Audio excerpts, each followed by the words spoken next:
All right, let's get started. Miss Gloria. Yes. Remember, talk in your mic. Okay, I will talk into the mic. Can you hear me, David? I sure can. Thank you so much. Okay, no problem. First, I want to start out with some good news, and it's actually not even Texas, it's Alabama, but it could have come to Texas. And that's those doggone nitrogen suffocation executions. And it was the U.S. Supreme Court, right? Not Alabama? It was U.S.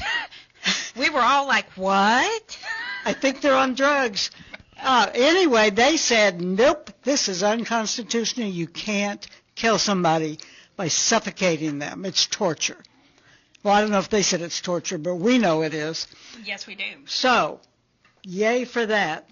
I want to wish the people on death row who have birthdays this June happy birthday. I don't have them in order.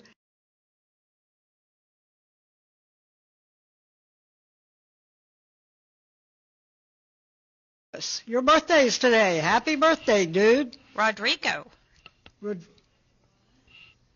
Miss Shirley, Blaine's mom, used to call him Rodrigo. Oh, okay. So happy birthday. Hector Acosta, Dexter Johnson, Krishan Ramey, Guy Allen, Perry Austin, Rob Will, my buddy, Robert Woodard, Ruben Gutierrez, Tony Ford. I knew your birthday was in June because it's on Juneteenth. And David Wood. So happy birthday to all the June birthday guys.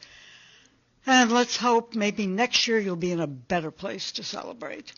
I do want to say hello to two people that I love and respect, two fighters, two revolutionaries. One is Quanetta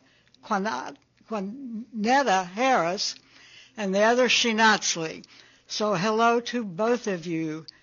And while I'm at it, hello to Melissa and Erica on Women's Death Row. Okay. Two things happened this week.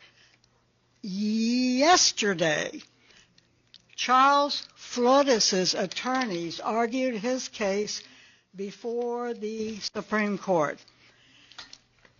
And Charles, I haven't heard anything. Stephanie and I were texting each other, frantically waiting to get some word, but we'll hear something Monday.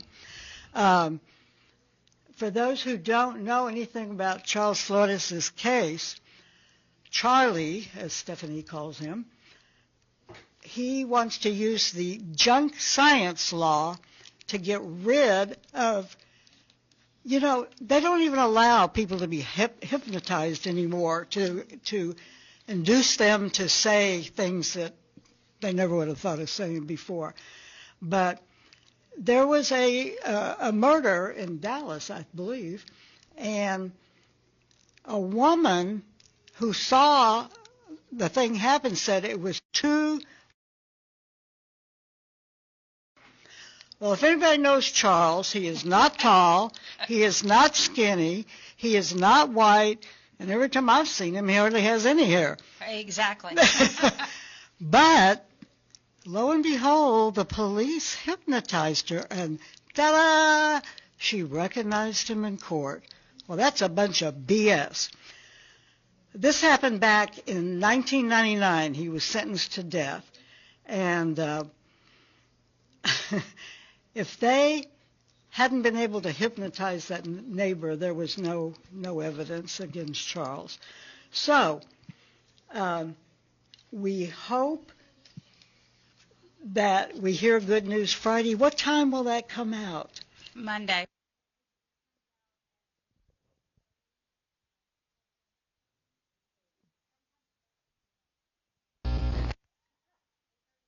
So how can I find Supreme Court website? Mm-hmm. It's under case documents and orders of the court. Okay, I'll send you a link. Send me a link, because I'm going to get up early and be ready. I really want to hear what they say. Oh, yeah. Now, sometimes they don't say anything, and they keep rescheduling. Oh, Jesus. So don't be surprised. And fortunately now, Charles has a good attorney, Gretchen Swain. So, and I hear that if it's not good news, she has a plan B. So, whatever. But, Charlie, we are, well, I don't pray, but I've got my Frida Kahlo candle lit, and me and my dogs look at that candle every night when we get in bed and wish you good luck. So, hopefully the Supreme Court will do the right thing for Charles. The other thing, I'm not timing myself. How many minutes do I have left, David? David? Yeah, just keep going. Okay. What? I'm sorry. How many minutes do I have left? He ain't paying attention. I ain't paying no attention. Okay, then I'm just going to keep going, and I'll tell you when I'm finished. I'll let you know here in a minute. Okay, the other thing that happened this week, oh my gosh. For those of y'all the guys that have been on death row for a while, you'll remember a man named Clarence Jordan. He hasn't been there since 2010. How many? 5, okay.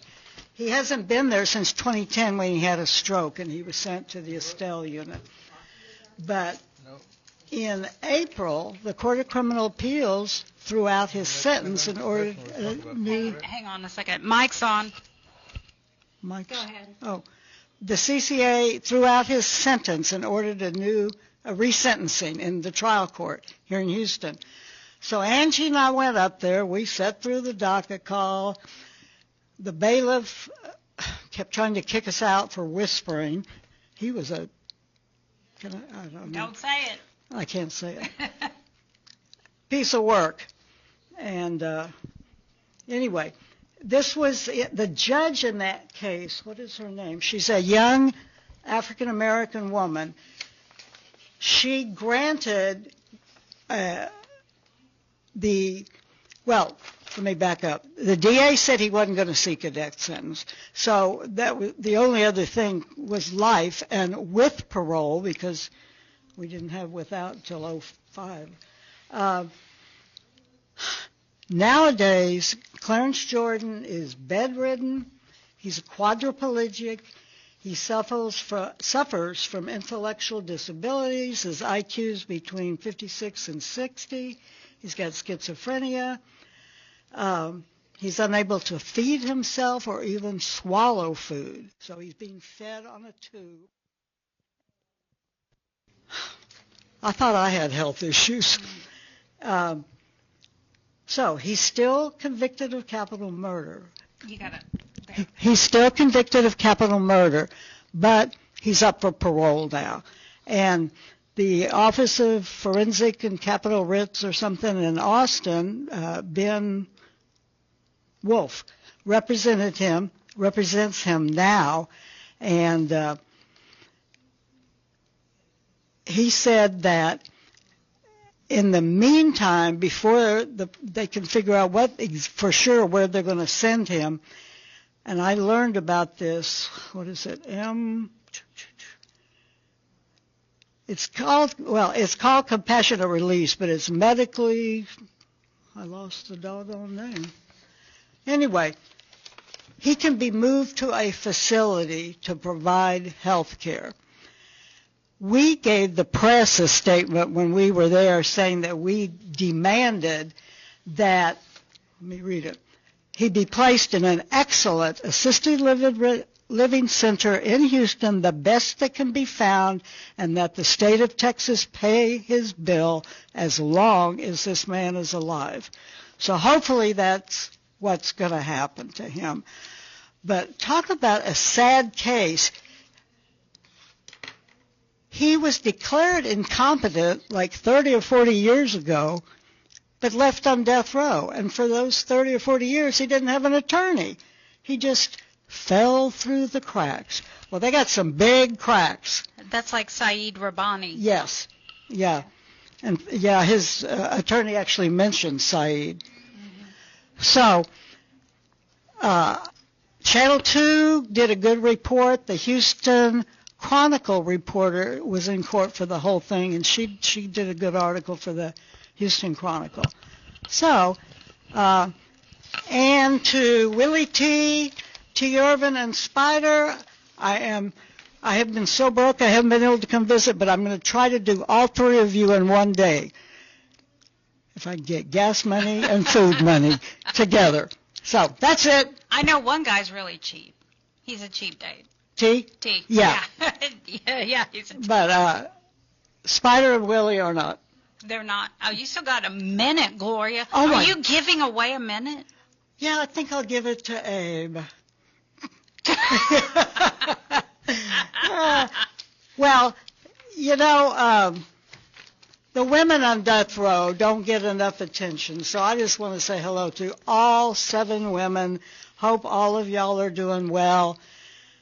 Lucky you guys getting to work in a garden every day. I don't know how you get to do that when the men, I mean, there's only, 28 of them that get to go to outside rec, and the rest of them go a week or so without ever getting rec or a shower. So. And we still, every Thursday when the CCA issues their rulings, we wait for Melissa Lucio. Yes. We wait and we look very quickly at 9:01. I go on the site at 9:01 because sometimes they delay posting, and I'm very impatient. And also, for those of you who have loved ones that have health issues in TDC, on Thursday, the 25th at 10 in the morning, there's a TDC health committee that meets 4 times a year. They have public comments. You've got to be there before 10 to sign up to speak. And, of course, public comments are the last thing on the agenda. Of course. Of course. Okay, now we got to wrap up. But we're going to be there. Yes, I'm going to be there. I'm going to be there. Joy's going to be there. We're going to be there. So if anybody else wants to come join us, and Lord knows everybody's got all kinds of health issues in TDC. Absolutely. All right.